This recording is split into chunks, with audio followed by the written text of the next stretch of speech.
같이 읽도록 하겠습니다. 시작. 그러므로 너희는 이렇게 기도하라. 하늘에 계신 우리 아버지여, 이름이 거룩히 여김을 받으시오며 나라가 임하시오며 뜻이 하늘에서 이루어진 것 같이 땅에서도 이루어지이다. 오늘 우리에게 일용할 양식을 주시옵고 우리가 우리에게 죄 지은 자를 사하여 준 것 같이 우리 죄를 사하여 주시옵고 우리를 시험에 들게 하지 마시옵고 다만 악에서 구하시옵소서. 나라와 권세와 영광이 아버지께 영원히 있사옵나이다. 아멘. 지난 시간에 하나님 나라는 하나님의 주권이 인정되고 하나님의 통치가 이루어지는 곳이고, 그래서 예수 그리스도를 믿음으로 의롭게 된 우리가 곧 그분의 백성이다, 그런 말씀을 드렸습니다. 그리고 하나님 그분이 사랑과 공의와 정의를 이 땅에 행하는 것을 기뻐하시는 분이시기 때문에 하나님 나라의 백성들인 우리 역시 이 땅에서 하나님의 뜻을 따라 사랑과 정의와 공의를 행하면서 살아가야 한다. 그래서 하나님의 나라가 임하시기를 바랍니다 라는 기도는 다른 한편으로 하나님 나라의 백성들답게 사랑과 공의와 정의를 이 땅에서 행하면서 살겠습니다 라는 다짐이다 라는 말씀을 드렸습니다. 우리가 이렇게 하나님의 나라를 이야기할 때 우리는 주로 하나님의 나라가 가지고 있는 현재성에 대해서 이야기하고 있는 것입니다. 예수 그리스도와 성령님으로 말미암아서 우리는 지금 여기에서 하나님의 나라를 미리 맛볼 수 있다라는 것입니다. 그런데 성경에 보면 하나님 나라가 우리에게 임한다, 하나님 나라가 우리에게 온다, 하나님의 나라가 내려온다, 이런 식의 표현이 자주 등장합니다. 마가복음, 여기 지금 앞에 모니터를 참고하시면 마가복음 1장 15절에 보면 예수님께서 하나님의 나라가 가까이 왔다 이렇게 말씀하시죠. 가까이 왔다. 마태복음 12장 28절에 보면 그러나 내가 하나님의 성령을 힘입어 귀신을 쫓아내는 것이면 하나님의 나라가 이미 너희에게 임하였다. 누가복음 내가 이제부터 하나님의 나라가 임할 때까지 다시는 포도나무에서 난 것을 마시지 아니하겠다. 계시록 21장에 보면 여기서 하나님의 나라라는 표현이 안 나오고 다른 표현을 쓰였지만 거룩한 성 새 예루살렘이 하나님께로부터 하늘에서 내려온다, 이런 표현을 쓰고 있습니다. 임한다, 내려온다, 가까이 온다, 이런 식의 표현을 쓰고 있는 것을 볼 수 있습니다. 결국 하나님의 나라는 하나님께서 우리에게 은혜로 주신다라는 것이죠. 인간의 힘으로 이룰 수 있는 것이 아니라 하나님께서 주시는 것이에요. 하나님의 나라에는 인간이 그 손을 뻗을 수 없는 그 하나님 나라만의 초월성이라는 것이 존재한다라는 것이죠. 같은 맥락에서, 즉 하나님의 나라가 임한다, 하나님의 나라가 온다, 내려온다라고 얘기했을 때, 그러면 하나님 나라에 오면, 하나님 나라가 오면 인간이 할 수 있는 건 뭐냐? 그 온 하나님의 나라에 우리는 들어간다라는 표현을 씁니다. 들어간다. 그래서 이제서야 제가 소요리 문답 102문을 처음 읽는데요. 지난주에 안 읽었죠. 네. 102문엔 이렇게 되어 있습니다. 주기도문의 둘째 기원에서 우리는 무엇을 위하여 기도합니까? 주기도문의 둘째 기원, 즉 당신의 나라가 임하옵시며에서 구할 것은 사단의 나라가 멸망하고 은혜의 나라가 흥왕하는 것입니다. 그리고 우리와 다른 사람들이 그리로 들어가서 거하게 하시라, 이런 말씀이 나와요. 그러니까 하나님 나라에 사람은 들어가는 거죠.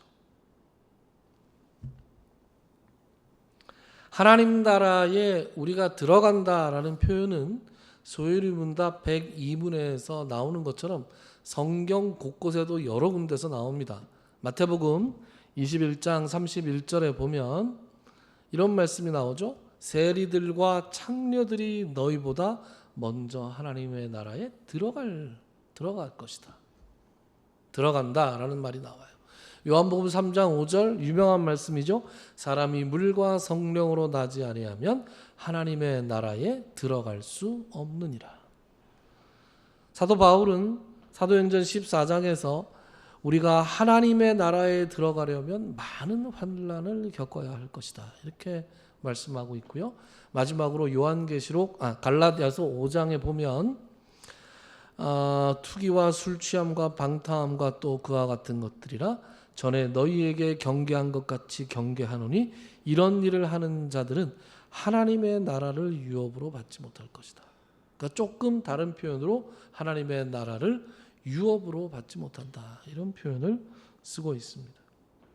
그러니까 성경은 두 가지를 말씀하고 있는 거죠. 우리에게 하나님의 주권을 인정하고 하나님의 나라의 통치의 이념대로 이 땅에서 사랑과 정의와 공의를 행하면서 하나님의 백성으로 이 땅에서 살아가라.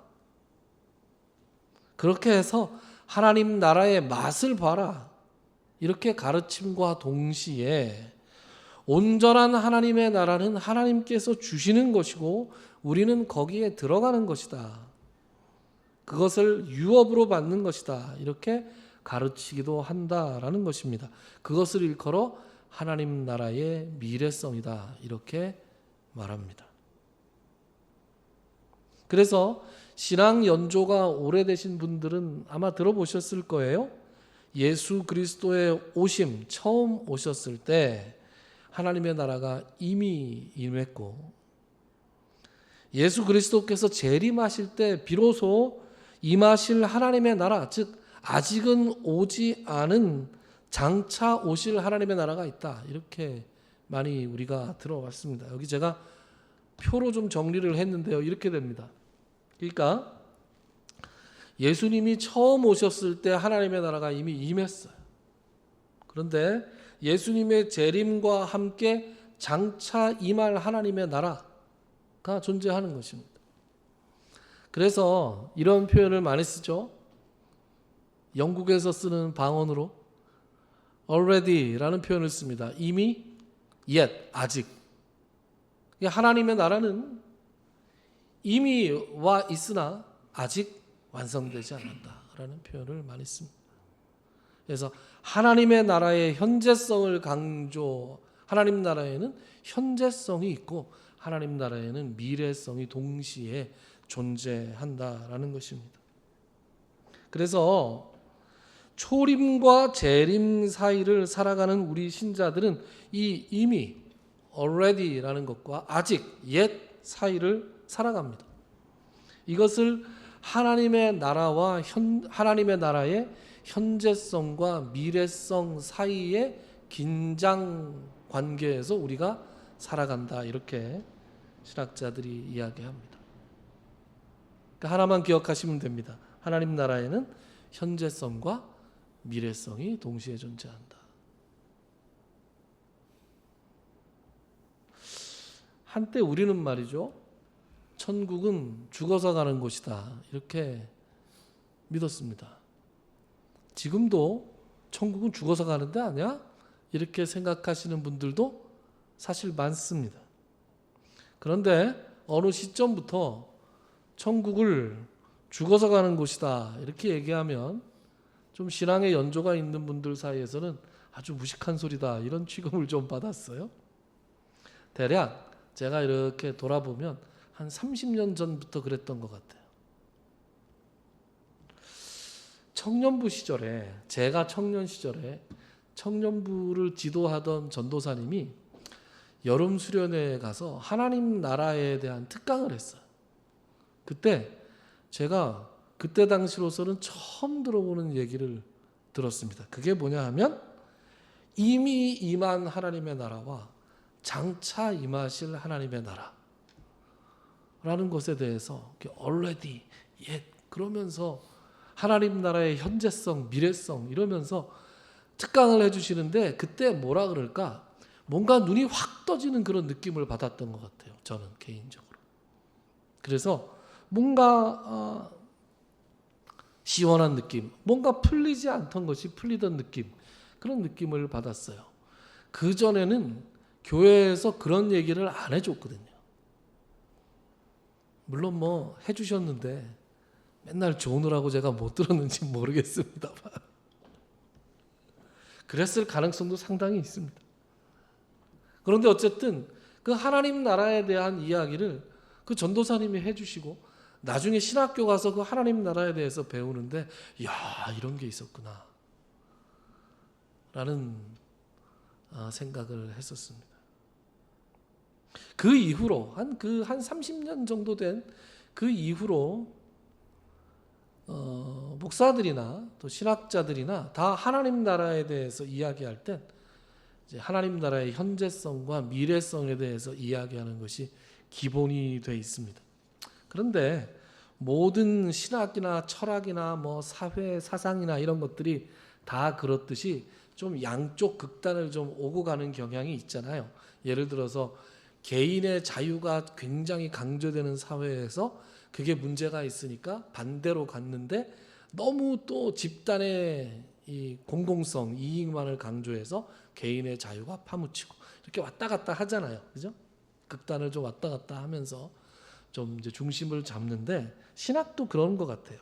그러니까 하나님의 나라의 현재성과 미래성에 대해서 논한다고 하더라도 강조점이 좀 달라지는 것 같아요.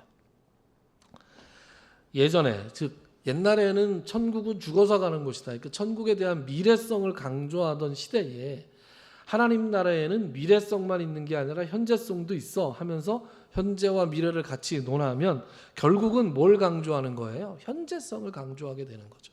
그래서 하나님의 나라가 죽어서만 가는 곳이 아니라 하나님의 주권과 통치가 이루어지는 것이 바로 하나님의 나라고, 그래서 우리는 그 하나님 나라의 백성답게 지금 여기서 하나님 나라를 이루면서 살아야 돼. 이렇게 이제 이런 것들이 강조되었던 것이죠.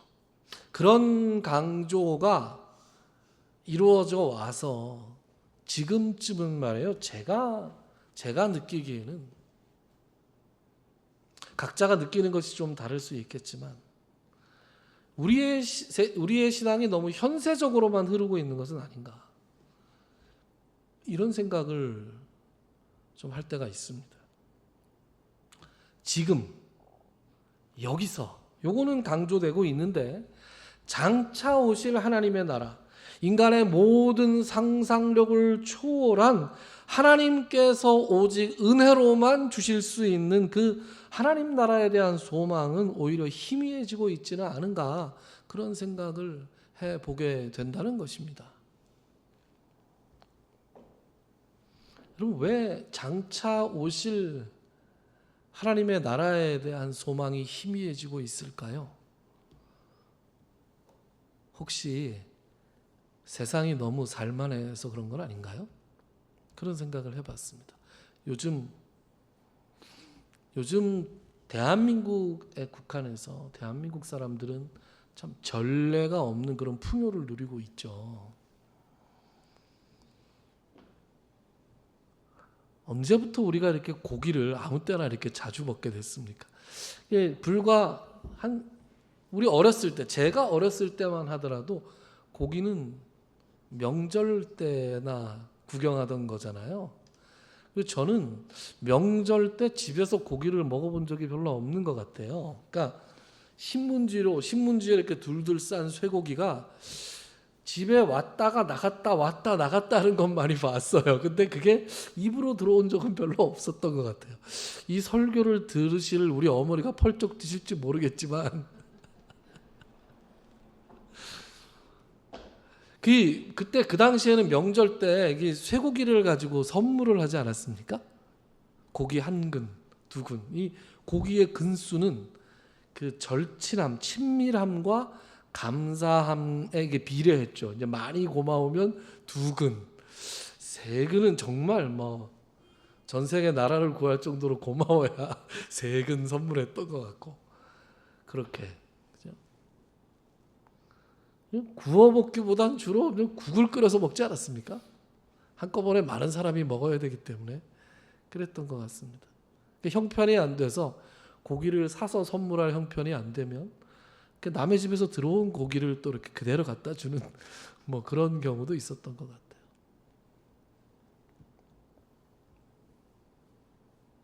그런데 지금은 고기가 너무 고기를 먹어서 고기를 좀 피해야 돼. 막 이런 얘기들을 지금 하고 있는 상황이죠.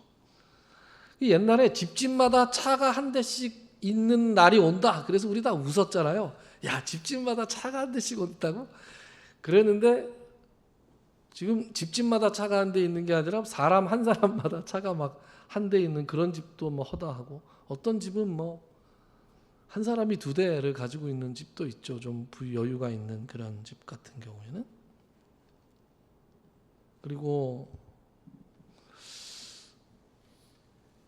예전에는 암에 걸리면 죽었잖아요. 암에 걸렸다 그러면 죽었다 이렇게 생각하는데, 이게 죽는 게 문제가 아니라, 죽는 게 문제긴 하네요. 죽는 게 제일 문제인데 집안이 망했었어요. 누가 암에 걸리면 병치레를 하느라고 그 집에 있는 재산을 다 털어먹고 빚지고, 결국은 그분은 돌아가시고 나머지 남은 분들은 그 가난에서 헤어나지 못하는 그런 것들을 주변에서 많이 봤습니다. 근데 지금은 의료보험도 잘 돼 있고 또 개인보험을 막 드시는 분들도 있고, 어쨌든 그래서 의료 기술도 많이 좋아지고, 그래서 암에 걸려서 더 이상 사람이 죽질 않더라고요. 잘. 물론 암에 걸려서 죽기도 하지만, 암 걸렸대 그래서 그러면 지금 이제 괜찮대 이런 말을 주변에서 왕왕 듣습니다. 그렇지 않습니까? 그러니까 이제는 암에 걸리면 죽었구나 하던 시대가 아닌 것 같아요. 얼마 전에 몇 년 됐죠. 한 2, 3년 전에 제 절친한 친구가 친구 부인이 백혈병에 걸렸다 그래서 깜짝 놀랐어요. 야, 그럼 어떡하냐 그랬더니 이제 백혈병 걸려서 죽는 시대가 아니야 그러더라고요. 그래서 또 깜짝 놀랐습니다. 막 위로의 말을 막 했더니 약 먹으면서 고혈압처럼 버티는 거야. 그렇게 얘기를 하길래, 물론 백혈병이 급성으로 오면 돌아가시는 분들도 있지만 그렇지 않은 경우도 굉장히 많다라는 걸 들었습니다. 병이, 불치병이라고 하는 것이 하나하나 정복되고 있죠. 그 무서운 에이즈도 이제 에이즈에 걸려서 더 이상 막 죽고 그러지 않죠. 치료약을 먹으면서 버티는 걸로 알고 있습니다. 물질적으로 풍요로워졌고 의학기술도 발전하고, 그래서 평균 수명도 점점 늘어나고 있죠. 지금 50대는 누가 그러는데 120살까지는 아주 확정적으로 산다고. 그러니까 저는 아직 반도 못 산 거예요.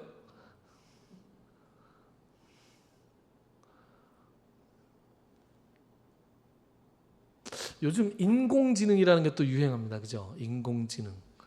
여러분 인공지능 써보셨습니까? 챗 GPT라는 게 있습니다. 들어보셨습니까? 챗 GPT. 제가 이 챗 GPT의 도움을 아주 쏠쏠하게 보고 있는 사람인데요. 요새 이제 시험 때잖아요. 시험 때 제일 힘든 게 뭐냐 하면, 이제 강의를 하는 게 힘든 게 아니고 아이들 시험 대비 교재를 만들어 주는 게 문제예요. 저 같은 경우에는. 물론 이제 막 시중에 있는 교재를 사다가 쓰는 분들도 있는데, 저는 이제 물론 이제 사다가 쓰는 것도 있지만 다른 건 몰라도 아이들 단어는 제가 직접 정리해서 주거든요. 근데 그 단어를 그 하나하나 타이핑해서 이렇게 하나하나 정리해서 그 아이들을 다 만들어주는 게 저한테 진짜 일이에요. 그런데 이렇게 시중에 있는 걸 쓰다 보면은 단어 정리가 너무 날림으로 돼 있어. 그러니까 막 여기선 이런 뜻으로 쓰이지 않았는데 다른 뜻으로 쓰이고 막 이런 걸 막 갖다 넣어놨어요. 그래서 그런 게 불안해서 그런 걸 함부로 못 씁니다. 그래서 일일이 정리하고 있었는데 어느 날 챗 GPT한테 물어봤어요. 너 내가 이거 지문을 주면 내가 이렇게 한 형식으로 정리해 줄 수 있어? 그랬더니 물론입니다. 지문을 주시죠. 그래서 지문을 턱 넣었더니 정말 0.1초 만에 단어가 촥 정리돼서 나오는 거예요. 이 지문을 줄 테니 중학교 2학년 수준에서 정리해 줘. 네, 쫙. 중학교 3학년 수준, 쫙. 고등학교 1학년 수준, 쫙. 아이 기가 막히게 정리해 주는 거예요. 야, 이거를 엑셀 파일로 만들어줘. 그러면 네, 엑셀 파일로 쫙 만들어줘. 와, 일이 얼마나 덜어졌는지. 그래가지고 제가 딴 때 같으면 한 4시간 정도 걸릴 작업을 한 30분 만에 마쳤다는 거 아닙니까? 너무 좋아가지고 그걸 이제 하나하나 비교를 해봤어요. 이제 제가 이제 이게 직접 정리하는 거랑 어떻게 다른가. 그런데 너무 잘했어요. 이 챗 GPT가 뭘 하냐 하면 이 지문을 읽고 그냥 기계적으로 단어를 뽑아서 사전적으로 정리하는 게 아니라 이게 이 문맥에서는 어떤 뜻으로 쓰였다는 걸 파악해서 정리를 해요.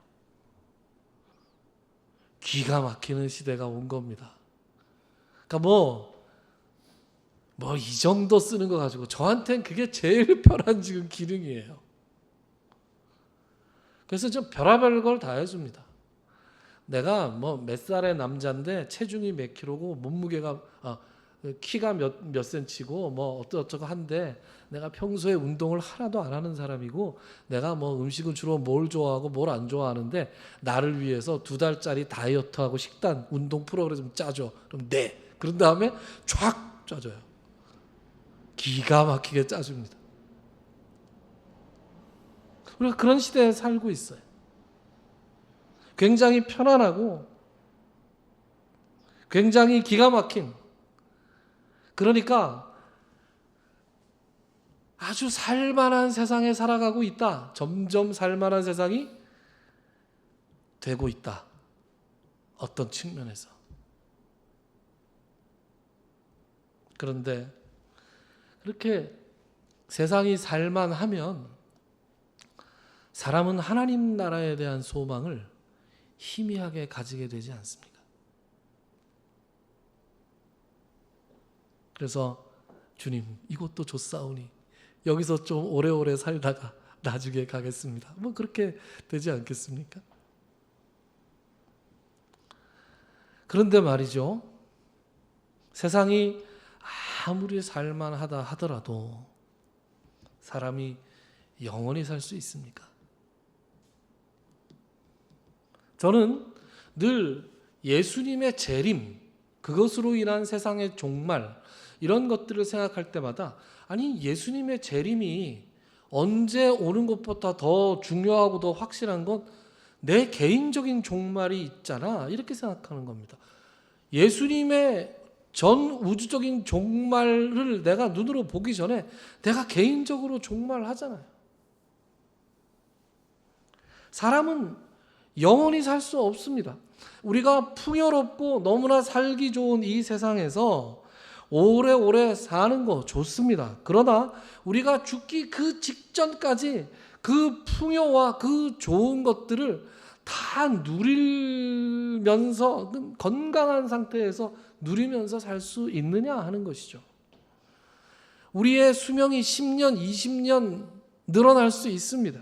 80, 90, 100살, 120살, 어쩌면 더 늘어날지도 모릅니다. 그러나 언젠가는 말이죠. 그 마지막이 늦추어질 뿐 언젠가는 온 몸의 기력이 쇠하고 하나님 곁에 갈 수밖에 없는 그 날이 우리에게 찾아올 것입니다. 나이가 들고 몸의 여기저기가 자꾸 고장이 나고 그러다가 온 몸의 기력이 쇠하게 되면 아이고 하나님, 제가 더 이상 이곳에서 사는 것이 힘듭니다. 저 좀 데려가 주세요. 이렇게 기도하는 날이 찾아오게 되는 것입니다. 객관적인 이 세상이 아무리 살만하게 변한다 할지라도 내가 개인적으로 이 세상이 살만하지 않게 변하게 되는 거예요. 저희 아버님이 요즘 그러세요. 저희 아버님이 예전에 입버릇처럼 하시던 말씀이 난 100살까지 살 거야 였어요. 저희 아버님이 굉장히 건강하셨어요. 그리고 꼿꼿하시고 그리고 잔병치레도 안 하시고, 잔병치레도 안 하고 큰 병치레도 안 하셨어요. 그리고 또래보다 한참 젊어 보이시고 그랬어요.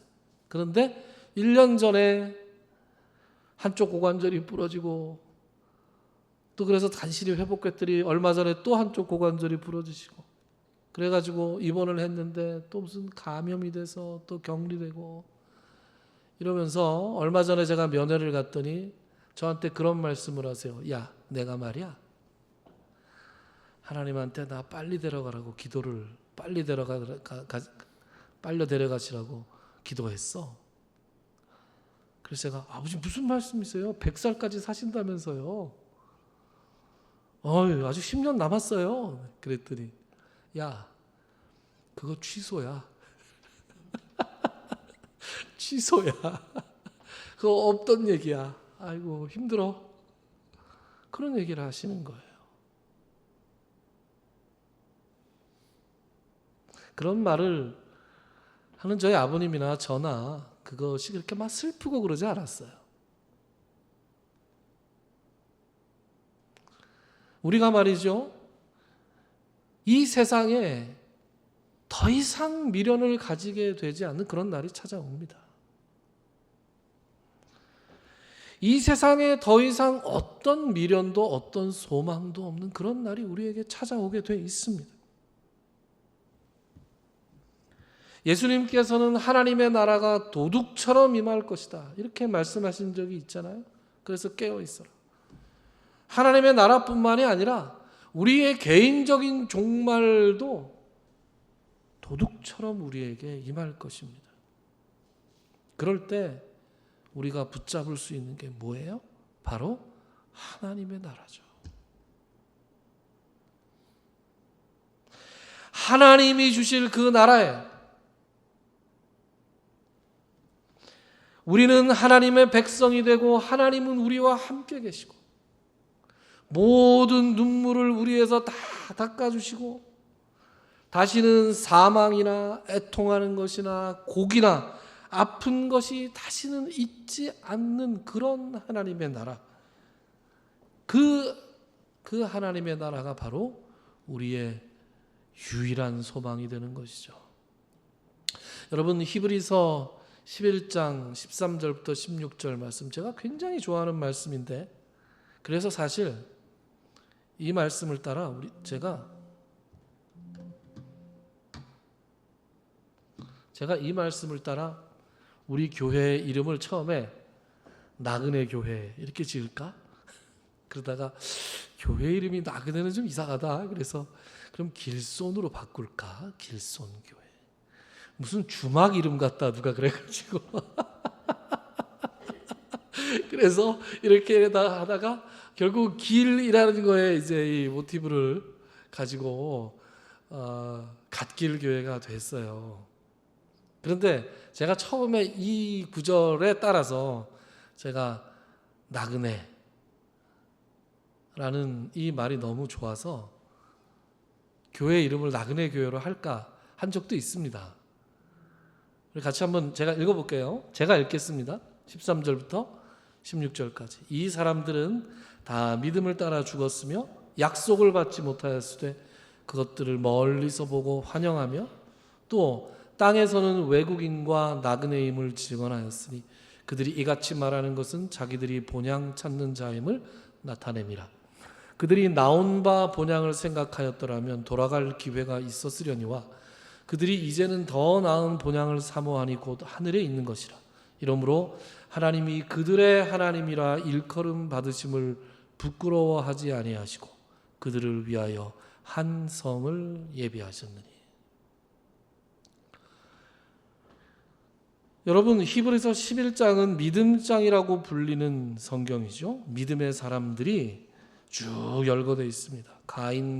가인과 아벨 할 때 그 아벨부터 시작을 해요. 그래서 아벨, 노아, 모세 쭉 가다가 다윗, 사무엘 이렇게까지 쭉 연결을 합니다. 그 믿음의 사람들이 쭉 나올 때에 그 사람들이 다 믿음을 따라 죽었다, 이렇게 13절에서 이야기합니다. 그래서 믿음을 따라 그 사람들이 죽었고 자기 자신들을 이 땅에서 뭐라고 칭했다? 나그네라고 칭했다. 14절은 사람이 자기를 나그네라고 칭할 때 그 말은 곧 지금 자기가 서 있는 그곳이 본향이 아니라 다른 곳이 본향이라는 것을 말하는 것인데 15절 그런데 그 본향이라는 것이 자기가 나온 바 본향 즉 아브라함으로 치면 갈대아 우르 그곳이 본향이라고 이야기했다면 언제든지 돌아갈 수가 있었다. 그런데 그들이 자기를 나그네라고 칭하고 그들이 자기가 본향을 찾는 자다라고 말할 때는 이 자기가 태어나서 자라난 그 고향을 말하는 것이 아니라 더 나은 본향을 찾는 사람이라는 것을 나타내는 것이다. 그게 뭐다? 곧 하늘에 있는 것이다. 그런데 그렇게 더 나은 본향을 사모하면서 자기 자신을 이 땅에서 나그네라고 생각하며 살아가는 그 사람을 하나님께서는 부끄러워하지 아니하신다. 여러분 이 부끄러워하지 아니하신다라는 표현은 반어적이고 완곡하게 말하는 거예요. 부끄러워하지 않는다라는 말은 매우 자랑스러워한다라는 표현입니다. 그러니까 다른 말로 하면 하나님이 이러한 사람들을 굉장히 자랑스럽게 생각하신다.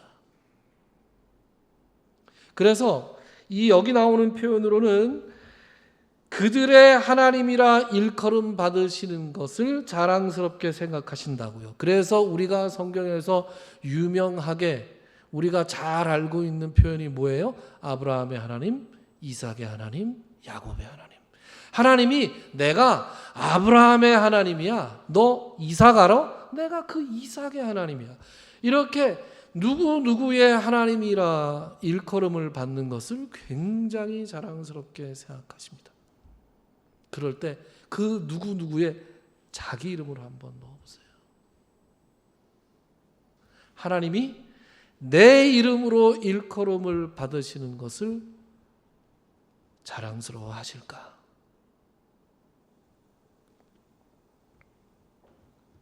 사랑하는 교우 여러분, 세상이 아무리 살만해진다 하더라도 우리는 이곳에서 영원히 살 수 없습니다. 이 세상은 우리가 잠시 나그네로 머물다가 가는 곳일 뿐입니다.